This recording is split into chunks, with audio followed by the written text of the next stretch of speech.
ಕೆಟ್ಟ ನರಕದಲ್ಲಿ ಒಂದು ಒಳ್ಳೆ ಸ್ವರ್ಗ ತೋರಿಸ್ತೀನಿ ಬಾ.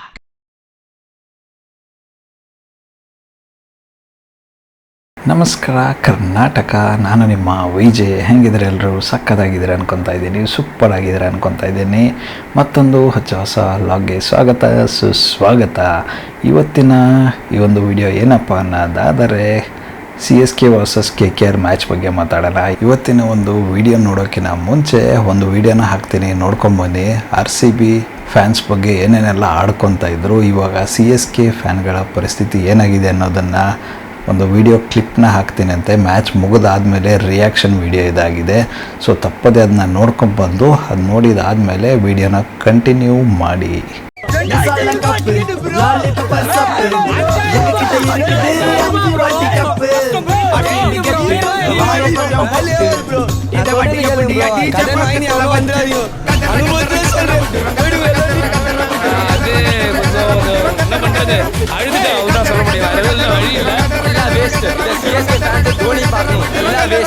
CSK மேனேஜ்மெண்ட் வேஸ்ட், இதுக்கு கேப்டன் வேஸ்ட். என்ன பண்றது தெரியல. டெஸ்ட் பாக்குறேன் T20 4000 டிக்கெட் குடியாச்சு, எல்லாம் வேஸ்ட். ரோட க்ளீன் பண்ணிட்டாரு, பேட் வச்சு மண்ணு தேய்ச்சி அதுக்கு அப்புறம் நல்ல டான்ஸ் ஆடுறாரு, நல்ல டான்ஸ் ஷோ போலாம். டிக்கி வச்சு நல்ல டான்ஸ் ஆடுறாரு. நம்ம ஃபேன்ஸ் எந்த நிலைமைக்கு வந்துட்டாங்கன்னா வைடிலாம் செலிப்ரேட் பண்ண ஆரம்பிச்சாங்க. காலேஜ் கட் பண்ணி வந்து பார்த்து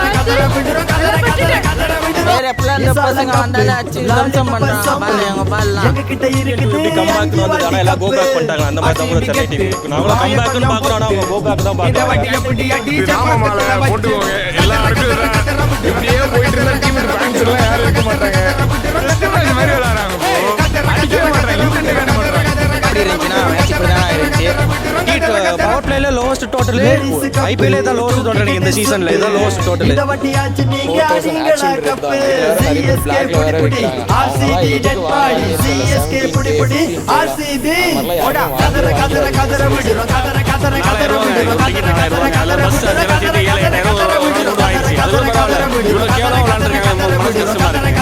மேட்சே இல்ல ப்ரோ, கதற கதற கதற விடுறோம், கதற கதற விடுறோம், கதற கதற விடுறோம், கதற கதற விடுறோம். கிரவுண்ட் பிரச்சனை இருக்கு. பார்த்தா கிரவுண்ட் சூப்பரா இருக்கு. KKR வெளுத்துட்டு இருக்காங்க. CSK பிளேயர் ஆவா டீம்ல ஒருத்தங்க அடிக்கலாம், டீம்ல 100 தான் ப்ரோ. என்ன ப்ரோ ஒழுங்கா அடுத்த சீசன் பாத்துக்கலாம். ಏನು ಗುರು, CSK ಪರಿಸ್ಥಿತಿ ಈ ಥರ ಆಗ್ಬಿಟ್ಟಿದೆ. ನಾಯಿ ಹೊಡೆದಂಗೆ ಹೊಡಿತವ್ರೆ. ಅದು ಚಿಪಾಕಲ್ಲೇ ಬಂದ್ಬಿಟ್ಟು ಅಟ್ಟಾಡಿಸ್ಕೊಂಡು ಹೊಡಿತಾ ಇದ್ದಾರೆ CSK ಟೀಮ್ನ. ಛೇ ಈ ಥರ ಒಂದು ಪರಿಸ್ಥಿತಿ ಬರಬಾರ್ದಾಗಿತ್ತು ಅವ್ರಿಗೆ. ಆ CSK ಫ್ಯಾನ್ಗಳ ಮುಖಗಳನ್ನು ಮಾತ್ರ ನೋಡೋಕ್ಕೆ ಆಗ್ತಾಯಿಲ್ಲ ಅಂದ್ಕೊಳ್ಳಿ. ಏನಕ್ಕಂದರೆ ನಾಯಿ ಹೊಡೆದಂಗೆ ಹೊಡಿತಾ ಇದ್ದಾರಲ್ವಾ, ಯಪ್ಪ ಅದೇನೋ ಒಂದು ಡೈಲಾಗ್ ಇದೆ ಗೊತ್ತಾ, ಹೆಂಗೆ ಹೊಡೆದ್ರು ಗುರು ಅಂದರೆ. ಸೊ ಈ ಎಲ್ಲ ಒಂದು ಸಿಚುವೇಶನಿಂದ CSK ಫ್ಯಾನ್ಗಳನ್ನು ನೋಡೋಕ್ಕೆ ಆಗ್ತಾ ಇಲ್ಲ.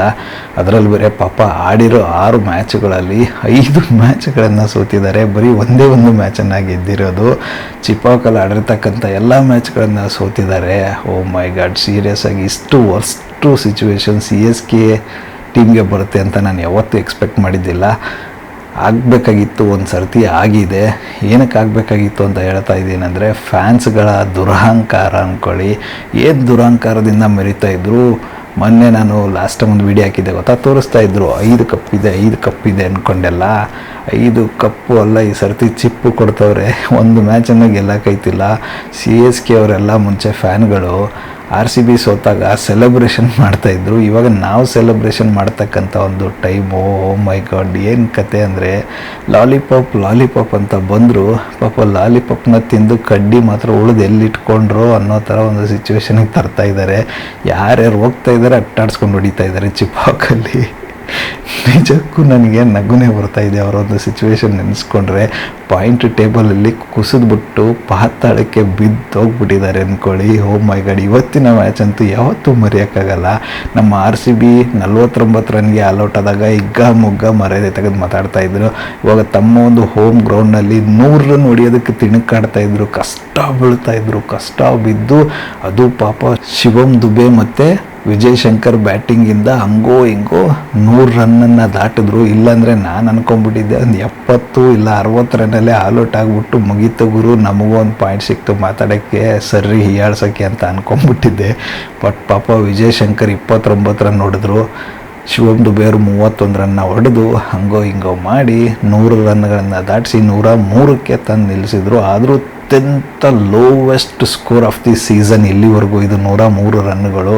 ಓ ಮೈ ಗಾಡ್, ಅದನ್ನು ಕೇಳೋಕ್ಕೆ ಒಂದು ಖುಷಿ ಆಗುತ್ತೆ ಅಂದ್ಕೊಳ್ಳಿ ನನಗಂತೂ. ಆದರೆ ಒಟ್ಟಾರೆಯಾಗಿ ಹೇಳಬೇಕಂದ್ರೆ ವರ್ಸ್ಟ್ ಎವರ್ ಪರ್ಫಾರ್ಮೆನ್ಸ್ CSK ಟೀಮಿಂದ ಕೊಡ್ತಿದ್ದಾರೆ.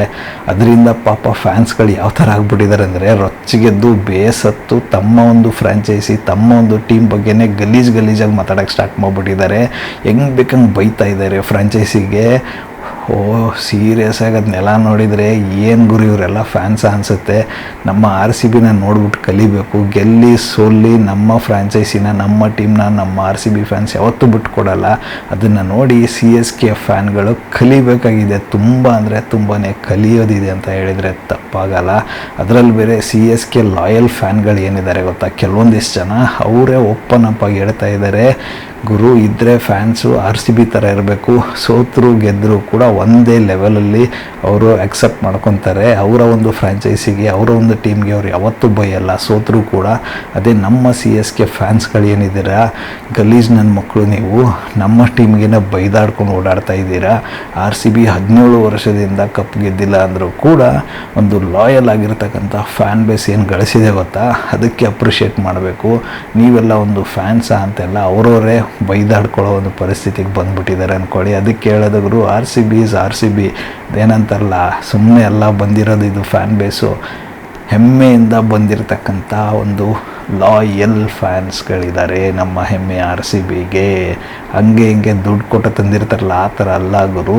ಪ್ರೌಡಾಗಿ ಅಭಿಮಾನಪೂರ್ವಕವಾಗಿ ಒಂದು ಹೆಮ್ಮೆಯ ಅಭಿಮಾನ ಇಟ್ಕೊಂಡು ಬಂದಿದ್ದಾರೆ. ಕಪ್ಪುಗೋಸ್ಕರ ಬಂದಿರೋರಲ್ಲ. ಕಪ್ಪುಗೋಸ್ಕರ ಬಂದಿರೋರಾಗಿದ್ದರೆ ನಿಮ್ಮ ಥರ ಏನು ಮಾತಾಡ್ತಿದ್ದಾರೆ ಗೊತ್ತಾ, ಆ ಒಂದು ಜನಗಳಾಗಿರ್ತಾರೆ. ನಮ್ಮ ಒಂದು RCB ಫ್ಯಾನ್ಸ್ಗಳು ಯಾವತ್ತೂ ಕಪ್ಪನ್ನು ನೋಡಿ ಬಂದವರಲ್ಲ ಗುರು. ಹೆಮ್ಮೆಯಿಂದ ಟೀಮ್ ಸಪೋರ್ಟ್ ಮಾಡಬೇಕಂತ ಬಂದವರು. ಅದಕ್ಕೆ ಅಲ್ವಾ ಎಲ್ಲರೂ ಕರೆಯೋದು RCBನ 12th ಮ್ಯಾನ್ ಆರ್ಮಿ, ಹೆಮ್ಮೆಯ ಲಾಯಲ್ RCB ಫ್ಯಾನ್ಸ್ ಅಂತ. RCB ಅಂದರೆ ಸುಮ್ಮನೆನಾ, ಇವಾಗಾದ್ರೆ ಗೊತ್ತಾಯ್ತಲ್ಲ, 3rd ಕ್ಲಾಸ್ ನನ್ನ ಮಕ್ಕಳಿಗೆ ಅಂತ ಅನ್ನಿಸ್ತಾ ಇದೆ. ಬಟ್ ಈ ಒಂದು ದುರಾವಸ್ಥೆಗೆ ನಿಮ್ಮ ಒಂದು ದುರಹಂಕಾರನೇ ಕಾರಣ ಅಂತ ನಾನು ಹೇಳ್ತೀನಿ. ಸೊ ಬಿಡಿ, ಏನೋ ಒಂದು ಅವರ ನೆಬರ್ದಲ್ಲಿ ಏನು ಬರೆದಿದೆ ಅದು ಆಗ್ತಾಯಿದೆ ಅಂದ್ಕೊಳ್ಳಿ. ಆದರೆ ಇಷ್ಟೊಂದು ವರ್ಸ್ಟ್ ಎವರ್ ಸಿಚುವೇಷನಲ್ಲಿ CSK ಟೀಮ್ನ ನೋಡ್ತೀನಿ ಅಂತ ನಾನು ಯಾವತ್ತೂ ಎಕ್ಸ್ಪೆಕ್ಟ್ ಕೂಡ ಮಾಡಿದ್ದಿಲ್ಲ. ಇದ್ರ ಬಗ್ಗೆ ನಿಮಗೇನು ಅನಿಸುತ್ತೆ ತಪ್ಪದೆ ಕಮೆಂಟಲ್ಲಿ ತಿಳಿಸಿ. ನೀವೊಂದು ಲಾಯಲ್ RCB ಫ್ಯಾನ್ ಆಗಿದ್ದರೆ CSKನವ್ರಿಗೆ ಏನನ್ನು ಹೇಳೋಕ್ಕೆ ಬಯಸ್ತೀರಾ ಅಂತ ಕೂಡ ತಪ್ಪದೆ ತಿಳಿಸಿ. ಸೊ ಹಾಗೆ ಮ್ಯಾಚ್ ಬಗ್ಗೆ ನೋಡ್ಕೊಂಬರುವ ಏನೇನೆಲ್ಲ ಆಯಿತು ಇವತ್ತು ಅಂತ. ಸೊ ಮೊದಲನೇದಾಗಿ ಬ್ಯಾಟ್ ಮಾಡಿರ್ತಕ್ಕಂಥ CSK ಅವರು ನಾನು ಆವಾಗಲೇ ಹೇಳ್ದಂಗೆ 103 ರನ್ನು ಹೊಡೆಯೋದ್ರಲ್ಲಿ ಸಫಲರಾದರು. ಆ 103 ರನ್ ಹೊಡೆಯೋದಕ್ಕೂ ಒದ್ದಾಡ್ಬಿಟ್ಟು ಬಂದರು ಗುರು. ಪಾಪ ಧೋನಿ ಬಂದ ತಕ್ಷಣ ಧೋನಿ ಏನೋ ಹೊಡಿತಾರೆ ಇವತ್ತು ಅಂತ ಎಕ್ಸ್ಪೆಕ್ಟೇಷನ್ ತುಂಬ ಇತ್ತು. ಏನಕ್ಕಪ್ಪ ಅನ್ನೋದಾದರೆ ಇವತ್ತಿನ ಒಂದು ಪಂದ್ಯ ಏನು ನಡೀತು ಗೊತ್ತಾ, ಧೋನಿಯ ಒಂದು ಕ್ಯಾಪ್ಟನ್ಸಿನಲ್ಲಿ ನಡೀತು. ಋತುರಾಜ್ ಗಾಯಕ್ವಾಡ್ ಅವರು ಇದ್ದಿದ್ದಿಲ್ಲ. ಸೊ ಹಾಗಾಗಿ ಧೋನಿಯ ಕ್ಯಾಪ್ಟನ್ಸಿನಲ್ಲಿ ಇವತ್ತಿನ ಒಂದು ಪಂದ್ಯ ನಡೀತು. ಬಟ್ ಅದು ಯಾವುದೋ ದುರಾದೃಷ್ಟ ಕಾರಣ ಅನಿಸುತ್ತೆ. ಪಾಪ ಧೋನಿಯವ್ರಿಗೂ ಕೂಡ ಬ್ಯಾಲೆನ್ಸ್ ಮಾಡೋಕ್ಕಾಗಲಿಲ್ಲ ಇವತ್ತಿನ ಒಂದು ಮ್ಯಾಚು. ಹೀನಾಯವಾಗಿ ಸೋತ್ಬಿಟ್ರು. ಇವತ್ತಿನ ಒಂದು ಮ್ಯಾಚಲ್ಲಿ ಕಾನ್ವೆ ಆಗಿರ್ಬೋದು, ತ್ರಿಪಾಠಿ ಆಗಿರ್ಬೋದು, ರಚಿನ್ ರವೀಂದ್ರ ಆಗಿರ್ಬೋದು, ಮತ್ತು ನಮ್ಮ ಜಡ್ಡು ದಾದಾ ಆಗಿರ್ಬೋದು, ಎಲ್ಲರೂ ಫೇಲ್ ಆದರೂ ಗುರು. ಆ ಒಂದು ಮೂಮೆಂಟಲ್ಲಿ ಪಾಪ ನಮ್ಮ ಧೋನಿನಾದರೂ ಆಡ್ತಾರೆ ಅಂತ CSK ಫ್ಯಾನ್ಸು ತುಂಬಾ ಒಂದು ಆಸೆ ಇಟ್ಕೊಂಡಿದ್ರು. ಬಟ್ ಬಂದಂಗೆ ಒಂದೇ ಒಂದು ರನ್ನಿಗೆ, ಕೇವಲ ಒಂದೇ ಒಂದು ರನ್ನಿಗೆ ಧೋನಿ ಕೂಡ ಔಟಾಗಿ ಹೋಗ್ಬಿಡ್ತಾರೆ. ನಿಜಕ್ಕೂ ಎಷ್ಟು ಬೇಜಾರಾಗಿತ್ತು ಫ್ಯಾನ್ಸ್ಗಳಿಗೆ ಅಂದರೆ, CSK ಫ್ಯಾನ್ಸ್ಗಳಂತೂ ಸೈಲೆಂಟ್ ಆಗೋಗ್ಬಿಟ್ಟಿದ್ರು. ಯಾಕಂದರೆ ಎಂಟೈರ್ ಸ್ಟೇಡಿಯಮ್ಮೇ ಸೈಲೆನ್ಸ್ ಇತ್ತು ಅಂದ್ಕೊಳ್ಳಿ. ಅಷ್ಟೊಂದು ಬೇಜಾರಲ್ಲಿದ್ದರು. ಅಷ್ಟು ವಿಕೆಟ್ಗಳು ಬೇಗ ಬಿತ್ತು. ಆದರೆ ಸ್ಕೋರ್ 100 ಆದರೂ ದಾಟುತ್ತಾ ಇಲ್ಲ ಅನ್ನೋ ಸಿಚುವೇಷನಲ್ಲಿ ಶಿವಮ್ ದುಬೆ ಮತ್ತು ವಿಜಯ್ ಶಂಕರ್ ಅವರು ಆಡ್ಬಿಟ್ಟು ಹಂಗೋ ಹಿಂಗೋ 100ರ ಗಡಿನ ದಾಟಿಸ್ಬಿಟ್ಟು 103ಕ್ಕೆ ಆಟನ ಮುಗಿಸ್ತಾರೆ 20 ಓವರ್ಗಳಲ್ಲಿ. ಎದುರಾಳಿ ತಂಡ ತುಂಬ ಬಲಿಷ್ಠವಾಗಿರ್ತಕ್ಕಂಥ ತಂಡ, ಎಲ್ರಿಗೂ ಗೊತ್ತಿರೋ ಹಾಗೆ. KKRಗೆಲ್ಲ 103 ರನ್ನುಗಳು ಯಾವುದೇ ಕಾರಣಕ್ಕೂ ಒಂದು ದೊಡ್ಡ ಸವಾಲಂತ ಅನಿಸೋದೇ ಇಲ್ಲ. ಏನಕ್ಕಂದರೆ ಅವ್ರಿಗಿರ್ತಕ್ಕಂಥ ಒಂದು ಬ್ಯಾಟಿಂಗ್ ಲೈನಪ್ ಹೆಂಗಿದೆ ಗುರು. ಏನೋ 150 160 ಮಾಡಿಬಿಟ್ಟಿದ್ರೆ ಚಿಪ್ಪಕ್ಕೆ ಬಂದು ಸ್ಲೋ ಪಿಚ್ ಆಗಿರೋದ್ರಿಂದ ಹೆಂಗೋ ಆಡಿಸ್ಕೊಂಡು ಬಾಲಿಂಗಲ್ಲಿ ಏನಾದರೂ ಮಾಡ್ಬೋದು ಅನ್ನೋ ಒಂದು ಕಾನ್ಫಿಡೆನ್ಸ್ ಸಿಗ್ತಾಯಿತ್ತು. ಬಟ್ ಕೇವಲ 100 ರನ್ ಹೊಡೆದಿರೋದ್ರಿಂದ ತುಂಬ ಅಂದರೆ ತುಂಬ ಟಫೆಸ್ಟ್ ಆಗಿರ್ತಕ್ಕಂಥ ಒಂದು ಸಿಚುವೇಷನಲ್ಲಿ CSKನವ್ರು ಇದ್ದರು ಅಂದ್ಕೊಳ್ಳಿ. ಯಾಕಂದರೆ KKR ಅವ್ರನ್ನ ಕಟ್ಟಿ ಹಾಕೋಕ್ಕೆ ಅವರಿಂದ ಯಾವುದೇ ಕಾರಣಕ್ಕೂ ಆಗ್ತಾ ಇರಲಿಲ್ಲ. ಬರೀ 100 ರನ್ಗಳಿತ್ತು. ಅವ್ರ ಹತ್ರ ಸಿಕ್ಕಾಪಟ್ಟೆ ಅಂದರೆ ಸಿಕ್ಕಾಪಟ್ಟೆ ಸ್ಟ್ರಾಂಗೆಸ್ಟ್ ಒಂದು ಟೀಮ್ ಆಗಿರುತ್ತೆ KKR. ಯಾಕಪ್ಪ ಅನ್ನೋದಾದರೆ ಅದರಲ್ಲಿ ನಾರಾಯಣ ಆಗಿರ್ಬೋದು, ಡಿಕಾಕ್ ಆಗಿರ್ಬೋದು, ಸಿಕ್ಕಾಪಟ್ಟೆ ಆ ಥರ ಫಾರ್ಮ್ ಪ್ಲೇಯರ್ಸ್ ಇದ್ದಾರೆ. ಅಜಿಂಕ್ಯ ರಹಾನೆ ಆಗಿರ್ಬೋದು. ಆ ಥರ ಹೇಳ್ತಾ ಹೋದರೆ ಸಿಕ್ಕಾಪಟ್ಟೆ ಸಕ್ಕದಾಗಿರ್ತಕ್ಕಂಥ ಒಂದು ಬ್ಯಾಟಿಂಗ್ ಲೈನಪ್ ಇದೆ ಅವ್ರ ಹತ್ರ. ಅವ್ರಿಗೆ 103 ರನ್ ಎಲ್ಲ ಅಂತೂ ದೊಡ್ಡ ಲೆಕ್ಕನೇ ಅಲ್ಲ. ಸೊ ಅದೇ ಒಂದು ಮೈಂಡಲ್ಲಿ ಇಟ್ಕೊಂಡು ಕ್ವಿಂಟನ್ ಡಿಕಾಕ್ ಮತ್ತು ಸುನಿಲ್ ನಾರಾಯಣ್ ಅವರು ಬರ್ತಾರೆ ಓಪನರ್ಸ್ ಆಗಿ. ಸೊ ಸುನಿಲ್ ನಾರಾಯಣ್ ಅವರು ಎಲ್ರಿಗೂ ಗೊತ್ತಿರೋಂಗೆ ಯಾರು ಬಂದರೂ ಕೂಡ ನಾಯಿಗೆ ಹೊಡೆದಂಗೆ ಮೂಲೆಗೆ ಹೊಡೆದಾಕ್ಬಿಡ್ತಾರೆ. ಒಂದು ಸರ್ತಿ ಅವ್ರಿಗೇನಾದರೂ ಫಾರ್ಮ್ ಸಿಕ್ಬಿಟ್ರೆ ಯಾವುದೇ ಕಾರಣಕ್ಕೂ ಯಾವುದೇ ಬಾಲರ್ನ ಉಳಿಸಲ್ಲ. ಅವ್ರಿಗೆ ಜೊತೆಗೂಡಿದಂಥ ಕ್ವಿಂಟನ್ ಡಿಕಾಕ್ ಕೂಡ ಅಷ್ಟೇ ಸಾಥ್ ಕೊಟ್ಕೊಂಡು ಆರಾಮಾಗಿ ಆಡ್ಕೊಂಡು ಹೋದರು. ಬಟ್ ಅನ್ಫಾರ್ಚುನೇಟ್ಲಿ ಕ್ವಿಂಟನ್ ಡಿಕಾಕ್ ಅವರು ಬೇಗನೆ ಔಟಾಗಿ ಹೋಗ್ಬಿಡ್ತಾರೆ. ಕೇವಲ 23 ರನ್ಗಳನ್ನು ಹೊಡೆದು ಆ ಒಂದು 23 ರನ್ಗಳಲ್ಲಿ ಭರ್ಜರಿಯಾದಂಥ 3 ಸಿಕ್ಸರ್ಗಳನ್ನು ಸಿಡಿಸಿರ್ತಾರೆ. ಅದಾದ ನಂತರವೇ ಅಜಿಂಕ್ಯ ರಹಾನೆ ಅವರು ಬರ್ತಾರೆ. ಅಜಿಂಕ್ಯ ರಹಾನೆ ಮತ್ತು ಸುನಿಲ್ ನಾರಾಯಣೆ ಚೆನ್ನಾಗಿ ಆಡ್ತಾನೆ ಇರ್ತಾರೆ. ಆ ಒಂದು ಟೈಮಲ್ಲಿ ಸುನಿಲ್ ನಾರಾಯಣೆ ಅವರ ವಿಕೆಟ್ ಬೀಳುತ್ತೆ. ಅದ್ಭುತವಾದಂಥ 44 ರನ್ಗಳನ್ನು ಕಲೆಯಾಗಿ ಕೊಡ್ತಾರೆ. ಆ ಒಂದು 44 ರನ್ಗಳಲ್ಲಿ 5 ಭರ್ಜರಿಯಾದಂಥ ಸಿಕ್ಸರ್, 2 4ನೊಂದಿಗೆ 44 ರನ್ಗಳನ್ನು ಗಳಿಸ್ಬಿಟ್ಟು ನಾರಾಯಣೆ ಅವರು ಔಟ್ ಆಗ್ತಾರೆ. ಅದಾದ ನಂತರ ಅಜಿಂಕ್ಯ ರಹಾನೆ ಅವರಿಗೆ ಸಾಥ್ ಕೊಡಲು ರಿಂಕು ಸಿಂಗ್ ಅವರು ಬರ್ತಾರೆ. ಸೊ ನಾನು ಒಂದು ಮುಖ್ಯವಾದ ವಿಚಾರನ ಹೇಳೋದನ್ನ ಮರೆತೆ ಇಲ್ಲಿ.